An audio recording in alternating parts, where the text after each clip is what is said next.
Hello good people of the internet, it is I, Tommy Kelly, and this is Adventures in Woo Woo.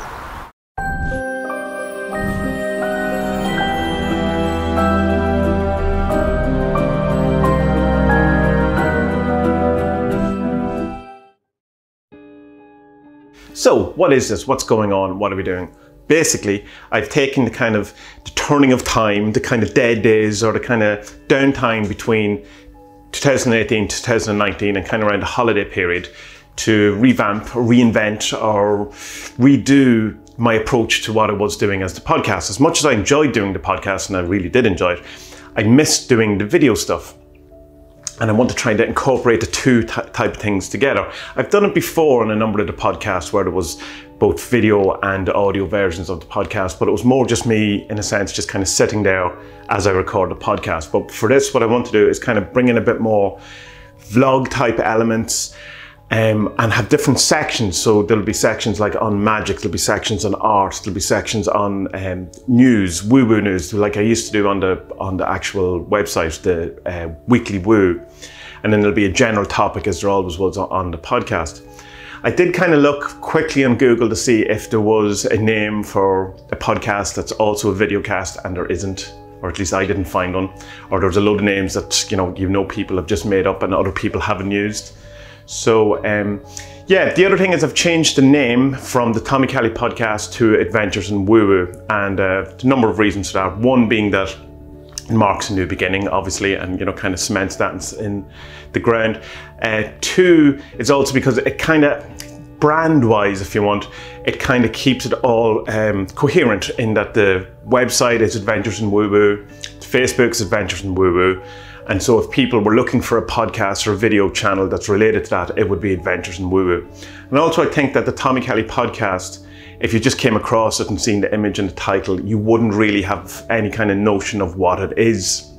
Whereas at least with Adventures in Woo Woo, there's a kind of some semblance of an idea of what the topics would be. Although the kind of term woo woo isn't quite as known as I suspected it was when I started the website all those ages ago. I thought it was just a known thing, and it turns out it's not. The other reason why I changed from the Tommy Kelly podcast is because I kind of want to, in a sense, distance myself from it a wee bit, in that I don't want to have it, I don't want people to be thinking that I'm coming across or asserting myself or putting myself forward as any kind of expert or authority or even a teacher or any of those things, because that's not how I view myself, and it's not how I want to be viewed, and it's not how I approach any of this. I see myself as the same as you. I'm someone who's trying to find out what's going on, who is, a seeker, who's on a journey, all of these type of things. I'm on the path, all that, but I don't know enough to be a teacher. I don't know, I'm certainly not an expert on any of the topics. I'm just someone who's going through the journey the same as all of the rest of you. And I happen to like doing videos, and I happen to like talking and all of these things. So that's my approach. I will talk a bit more about why exactly I do all of this stuff in the main body of the podcast, videocast, whatever it is, when we get there. But yeah, so that's what it is. It'll be a weekly podcast, videocast, I need a word for that. It'll be about 15 to 20 minutes long, with another 20-minute segment available only for patrons over on Patreon. And the first section will have all the bits, the do magic, the make art, the think stuff, and kind of stuff that's, the main guts of the actual show. Whereas the second half will be part of this, like a study group almost, where we will look at something and try and study it and get into the meat of it and try and branch out, a bit like the book club we were doing, only hopefully a bit better. The first thing that we're looking at in that is Liver Null by Peter J. Carroll, which is kind of the first book, or it's the starting point of where chaos magic started in about 1978 or so. And although it's not quite dated, it's dated in many ways, and even Peter Carroll has kind of distanced himself, but he's kind of pushed away from saying that's not exactly how I think right now anymore about these things. I still think it's worthwhile kind of to look back, even if it's retrospective and stuff like that, to have a look at what it's doing. So if you're interested in that, check out the Patreon. Otherwise, we will get into the main part of the show now. So I hope you enjoy it. Please bear with me for a while. It'll take me a while to get used to it again. I spent a whole day filming yesterday, and all useless because I'm just not used to doing the video stuff anymore like I was when I was doing the daily vlogs and stuff. But over the weeks it will improve, and please come on this journey with me, or not if you don't want to. It's totally up to you. So yeah.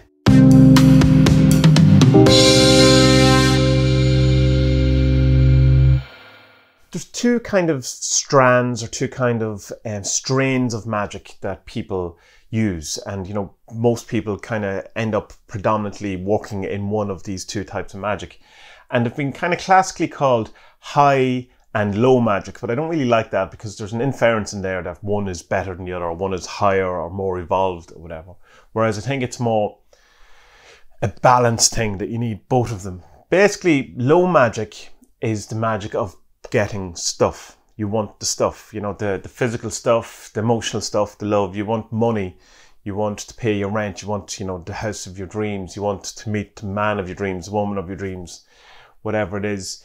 You know, divination would come under low magic, because it's trying to get knowledge, still trying to get, you know, kind of stuff in a sense. And it would be kind of seen in a way as kind of lower class and low magic. Not necessarily that's why it's called low magic, but that, you know, it's like what the general great unwashed would use, you know, the people who are trying to get by in the world or whatever.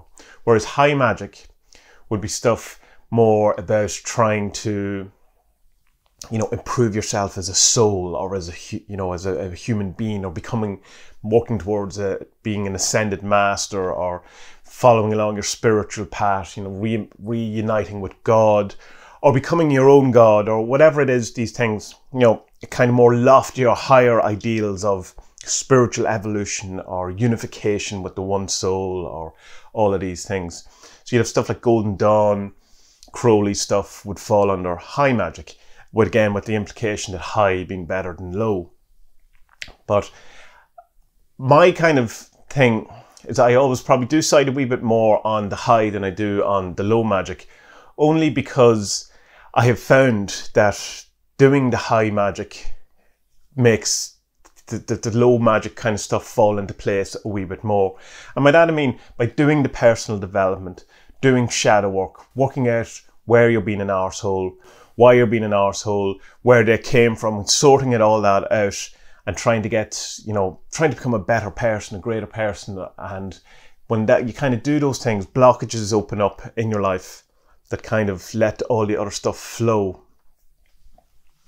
And for me, the low magic is important because you need the stuff, you know, you need the stuff. We need to live. We're in this physical world, and it has its own rules and its own needs, and you need to live, and you need to eat, and you need to look after yourself. You need warmth, and you need love, and you need excitement, and you need comfort, and all of these things. And to kind of shun all that away seems wrong, because number one, it's an imbalance, but two, it's kind of putting a guilt on it, or a shame on it, on those type of things, which I don't think is helpful, because it's like pretending that we don't have physical needs and that we're only really a spiritual body, when like the reality of it is that we have all these physical needs that you know are as important as the greater spiritual needs, if you want. And if you don't have, you know, your basic needs met, then the lofty goals of the higher magic, or, you know, your ascension or whatever, it's much harder to do. And you find an awful lot of stories of people who were on the high magic kind of tract that just didn't have any of this other stuff sorted out at all. Like you see, like John Dee, for instance, who, you know, was talking to angels and came up with, or, you know, he channeled the Enochian language and the tables and all these things. And his life was a disaster. He was so poor, and, you know, destitute so many times, bankrupt, all of these things. You know, look at Crowley too, as I went through his ups and downs, and loads of these kind of famous, successful magicians who just, you know, probably didn't have the balance of the low magic. Now, that's like Crowley did do low magic, and he definitely wasn't opposed to money magic or any of that kind of thing. It's just a name that I picked, you know, for an example. But I find that the way forward, or the way to do it, is that you need to do both, and I don't think it's an either or situation. So I would kind of, it's something, and Chaos Magic would probably lend itself more towards low magic in the same way that kind of Wicca and paganism, from my experience, they kind of tend towards low magic, you know, like your hedge witch, your healer, your energy healers, all that. Although the energy healing thing, it kind of works on an ascension thing as well, or at least it's meant to. Whereas more the ceremonial people, you know, are going on the ascension, or the meditators, or Zen, or any of the things. But I think you need both. You need to have a kind of a balance between having the stuff and trying to, you know, get to a point where you don't need the stuff spiritually. For me, doing the podcast was very much a high magic pursuit, in that I wasn't looking to get stuff. I was kind of seeing it as, in a sense, it was about trying to get confident in talking about all of these kind of subjects that fascinate me, without, you know, because up until that point, I hadn't really talked out loud to people or in public or about it, because I'd been surrounded by so much either strict religiosity, like in a Catholic sense, or strict militant atheism in another sense, and very little kind of Gnostic or agnostic in the middle, you know, or people who didn't care. Or at least those two were the most vocal side. And I didn't feel comfortable in that, because I wasn't fully embedded in a kind of religious thought. And the atheism thing, while I see an awful lot of sense and practicality in it, and pragmatism in it and stuff, it's the kind of the vitriol that goes with it, and the loftiness of feeling this kind of self-satisfaction or smugness, or looking down, and the condescension that comes with it, and the anger, this kind of, as I say, this vitriol kind of thing. It put me in a spot where I just didn't want to talk about it for fear of ridicule or argument or of being found out, all of these things. And so I did the podcast as a way to kind of exercise those demons, to put myself in a situation where I was going to do the opposite of what I was trying to do.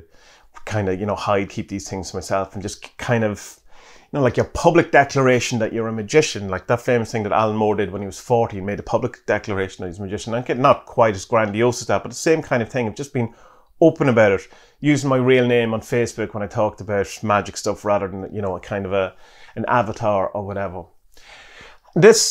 Why I'm going into the next kind of phase of this thing is where I'm going back to videos, because when I was originally doing the video stuff, I really enjoyed it. I loved it, and it really, it's something I find great satisfaction from. I've always been interested in video and films and doing that. And I had a video camera years ago that cost me a fortune and got smashed by a friend of mine really, soon after I got it, and that kind of set me back. And I think had I spent a bit longer with the video camera, then I probably would have continued into it a bit more. But it's just so cost prohibitive at that time.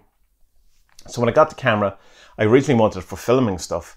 And then I kind of got into the photography element of it a bit, which was fine. I learned much from doing that, and it was fascinating, and I really enjoyed it. And I'm so glad I did all that. So I'm not kind of dissing that in any sort of a way.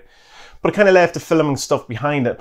But another reason was because if you've followed the website in any kind of way, a while back I did a whole series called Weight Loss for the Soul, which was trying to lose weight, get fit, and become happier about myself or whatever. And towards the end of when I was doing the daily vlog or whatever, it became so hard for me to look at myself every day. It just sounds so weird, but I was just trying to be open and honest about all these things. And it was because I just dislike how I look, and more than just, I know it sounds kind of trite and stuff like that, but I find it depressing in the way that I don't like photos of me, because it makes me feel bad about myself. And that's one of the reasons why I enjoyed photography, because I'd be on the other side of it. So while one of the reasons was I went into the photography and the film went away, another reason was because I was embarrassed about, myself in a lot of ways. And didn't want, when I looked at myself editing the videos and stuff like that, it was not fun. I didn't enjoy it, and it kind of put me in a bad space. And so I started associating all that with not feeling good, basically. So then, now when I've come back to it, and it's still like in pretty much the same situation about the whole thing. But now I'm using this as a kind of an alchemy, as a high magic kind of spell to come to terms with how I am and how I look and, you know, my physicality. I'm still always trying to improve myself and get better and, you know, continue exercise, diet, all of these type of things. But, and to put myself out there physically through the medium of film in the same way that I put my voice out there through the medium of podcasting for, you know, to the last 2 years in an attempt to ascend and to move this forward, because it's something I've had my entire life, and this kind of disdain for myself physically, and I want to get over it. I don't want it to be, you know, the first half of my life I had it. I don't want it for the second half of my life. So I think the only way to truly get it past it is to just do it and, you know, stop letting any of it hold me back or any of that kind of thing. So a balance in all things, so that you have to, you know, when people say low and high magic, or, you know, certain, you know, you shouldn't be into the stuff, you know, don't be doing magic just for stuff, do it for, you know, your ascension or, you know, these loftier goals. I think it's all needed, all of these things. We are in a physical world where we need to have physical needs. We are possibly spiritual beings having a physical experience. So it's all important. And even if there is no kind of actual spiritual thing, there's a sense within us that we have that needs to be nourished. And we kind of see ourselves as spiritual beings, whether the reality or not, whether there's a truth to that reality or not. And that's all that matters, the subjective feelings of all those things. So yeah, this is what the whole plan of why I'm doing the video stuff again. It is a magic act.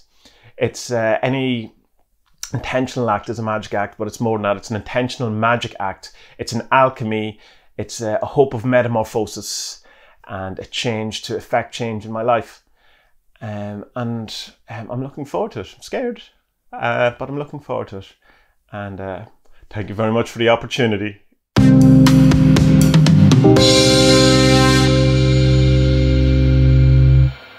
So a few days ago, Robbie from Chariots Wheels, the great Robbie, who's also admin of the 47th Facebook group and mod over on the Discord chat, was asking me a few questions about how I actually draw sigils within Clip Studio and get them to look the way I do. And I thought that what I would do is, rather than just do it for him, I would do it for everyone as part of the new Videocast podcast. So basically the program I use for all drawing, like 95% of my drawing, is Clip Studio Paint. The other 5% would be Photoshop. And it's a great app, a great program for drawing, and it was originally called Manga Studio, and it was made for people who draw comics, so it's geared at really drawing, whereas Photoshop's not really aimed at people who draw. It's more aimed at photo manipulation, that then became a kind of a program that people use to draw. But this one is dedicated just to drawing, and the pens and the brushes are so much better. And if you are doing comics with it, all the stuff is in it that you need, like panel borders, speech balloons, all that kind of manga effect stuff, you know, like the lines, the speed lines, all of those things. So anyway, let's go to it. So basically, I have a pen, and I've called it T-Pen 218. I should update it to 219. It's a custom brush. It's based, I think, originally on the G-Pen that I then customed up to make it work a bit better for me. And as you can see, with the tablet that I'm using, you can get, you know, different weights of line and stuff like that. So if you're using it like it, you really need to be using a graphic tablet with it. You can't get that, like that's it with a mouse. It just doesn't have the same, you know, line weight or whatever. So kind of a couple of different ways I do sigils. One is the standard way where I write out the sentence, get rid of the vowels and then repeating letters, and then you're left with like something like T or S, B, say. And then I will mess around with them until I get something, you know, that I like, and then draw it a bit better. Say like that. That's one way of doing it. Not a particularly impressive sigil there or whatever. Another way is I And this is the way I did them all for the 40 servants and for the servitors in the journey and stuff like that. It's kind of get into a kind of a meditative state, or you know, a contemplative state, and just see what comes. So if I was say, we were doing sigil, and it was for some sort of good luck today, and I'm kind of thinking, the first thing that comes to my mind is a kind of a circle shape. Don't know why. Dot in it and a line, and then this, and I look at that and go, is there anything there? And that doesn't feel magical to me, so I'll delete it and I get to it. And then I would keep going until I start feeling that there's kind of something magical to it, or it's pleasing me in some way. Just going by different things, just how I'm feeling, and my cat is scraping at the door now.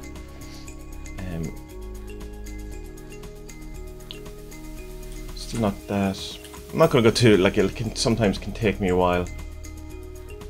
But anyway, so let's say that we have this, and this is what we've decided is you know, it feels magical to me, whatever, it's come out. So then I will make it smaller, and then try to make it kind of more pleasing.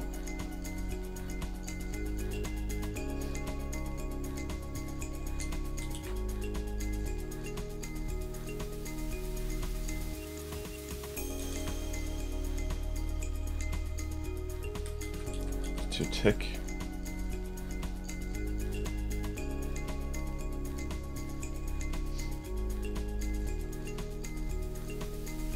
And even at this stage, it can turn into something else, you know, slightly different change of design. That's it, although I don't like this.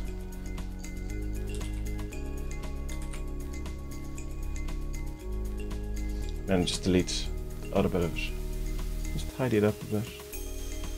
This is a tool that's in Clip Studio to just kind of thins out your lines, makes them a bit. You can make them thinner or thicker, as you can see there.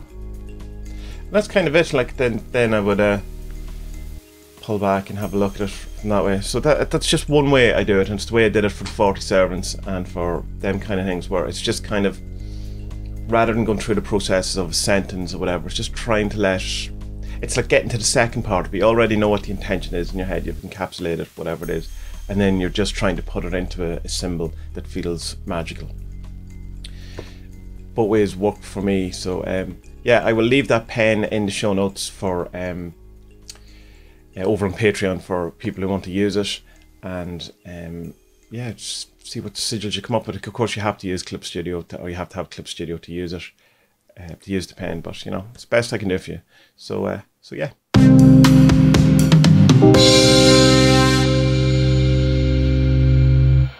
So in this section of the show, what I'm going to be doing is doing some practical, or showing you some practical magic, some ideas that you can then go out and actually do magic, which is the, you know, the famous hashtag at this stage. So this one I stole from Reddit, and a section called, or subreddit called, Dimensional Jumping. And the idea of these people, and it's an archived site now, so it's not live anymore, but you can still see it, you just can't interact with anything on it. The idea is that the universe, or the world, or creation, or whatever it is that we inhabit, every decision or every action that you make is played out in some dimension. And so there's a million different versions of you who has done different things and ended up in different places. So you are located in just one of, you know, infinite kind of dimensions. And then the hope with this kind of thing, these kind of exercises, or these type of stuff that they do, the people who are involved in this, it's quite, you know, it's very similar to an awful lot of magic. And one of, you know, they're trying to jump from the dimension to dimension, and get to a better dimension, or where they align with a dimension where they're closer to what they actually want, you know, so they get more of what they want, less of what they don't want. And they have a number of different kind of techniques for doing it, and it's quite magical. I hadn't come across this one before. It's called 2 cups or 2 glasses, and I prefer the 2 glasses because the 2 cups still, in the back of my mind, I have the, you know, 2 girls, 2 cup thing, and it just kind of, anything with 2 and cups in it just ruins the whole thing. So it's originally called 2 glasses. But if you're Googling it, it is 2 cups, but you know, be careful.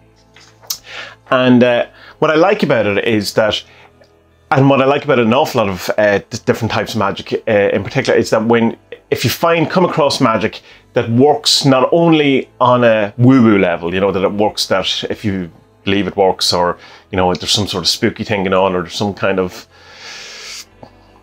magic thing going on. But I also like when it doesn't necessarily have to go with that, you know, that you can get some sort of effect from it, whether there's, you know, you believe in woo-woo or not. And this kind of one is good because from a psychological point of view, it draws a line in the sand, or it gives you a new start, or puts you in a new mind, in a new frame of mind, a new place, and, you know, for where you can move forward from it. You know, it's like a marker, it's thing, and I find that very kind of, I find it good because it means that even if the woo-woo doesn't happen for you, you still have done something worthwhile. Not that doing woo-woo isn't worthwhile and all that stuff, but it's just, you know, it's a good kind of thing to fall back on, I suppose. So I'll just read through it, and I will link to all to the subreddit and to the different things that I found about dimensional jumping stuff. It was quite interesting, you know, it's very woo-woo, but it's interesting. So the 2 glasses exercise. Here are the instructions, which you should follow exactly. Choose a specific situation that you want to change, but one that you don't necessarily have much influence over. Decide clearly what the current situation is and what the desired replacement situation is. Get 2 glasses. Get 2 bits of paper, or labels, or sticky notes. Fill one of the glasses with water. On the first label, write a word that summarises the current situation and stick it to the filled glass. On the second label, write a word that summarises the desired situation and stick it to the empty glass. With the 2 glasses in front of you, pause for a moment and contemplate how your life is currently filled with the first situation and empty of the desired situation. Then when you are ready, pour the water from the first glass, which is the current situation, into the second glass, the desired situation, while really noticing the sounds and feelings and shifting of the water from one to the other. Sit back and see the glasses in their new state. Allow yourself to take a deep breath and feel relieved. Or revealed. Drink the water and enjoy the satisfaction of having made the desired change. Take off the labels, put away the glasses, and carry on with your life. And the person who wrote this says, one thing I'd like to emphasize is that you will get results. So if you decide to perform this exercise, please take this seriously and only choose a replacement situation that you will be happy to live with.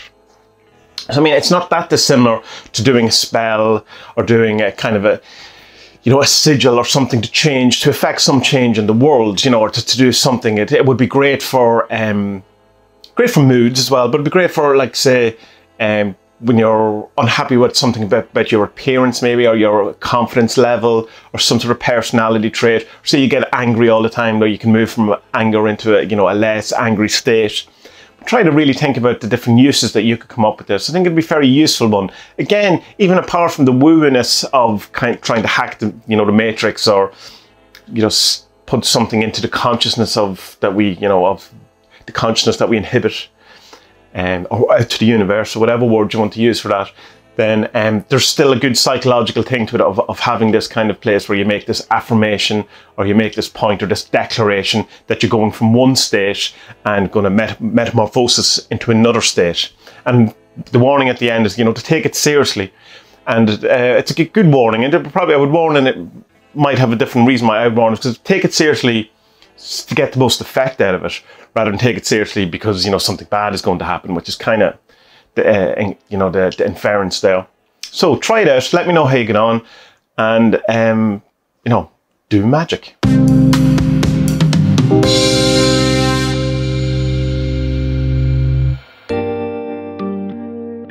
So, excuse my hair, it's very early in the morning. I started getting up at 6:30 in the morning, try and get as much work as I can do early in the morning. Means I end up looking like this. Anyway, that was the first episode. There's still an awful lot of work still to be done on this, but I think it's kind of a decent proof of concept. I think it did okay. Over the weeks we will get into more stuff. Like I said, the weekly woo will be something that is missing from this episode that will be in further episodes. And again, trying to strike that balance. I know the art section of it kind of had a magic overlap as well, but it kind of not working quite as well as it would. It doesn't work quite as well in audio as it would in video, but I don't know what to do with that. Maybe if there's extended kind of like time-lapse stuff, that I do in the art. I just might take it out of the audio version altogether. I'll see how it goes. But I do want to continue the audio version because I do enjoy podcasts, and I think they're very handy for when you're driving or you know, at the gym or any of these type of things. So it's still an avenue I'm dedicated to as well. And I think for the most part, the podcast works, or the show, whatever this is, works as an audio thing. It's just the kind of more visual elements and stuff. I really like people like John Ronson, who used to do the radio documentaries, and I get a lot of inspiration from him on that kind of approach. So I think, even though it is a radio documentary, it's kind of, in a sense, a bit visual, because it's, you know, he's not just in the studio talking, he's out and about, those kind of things.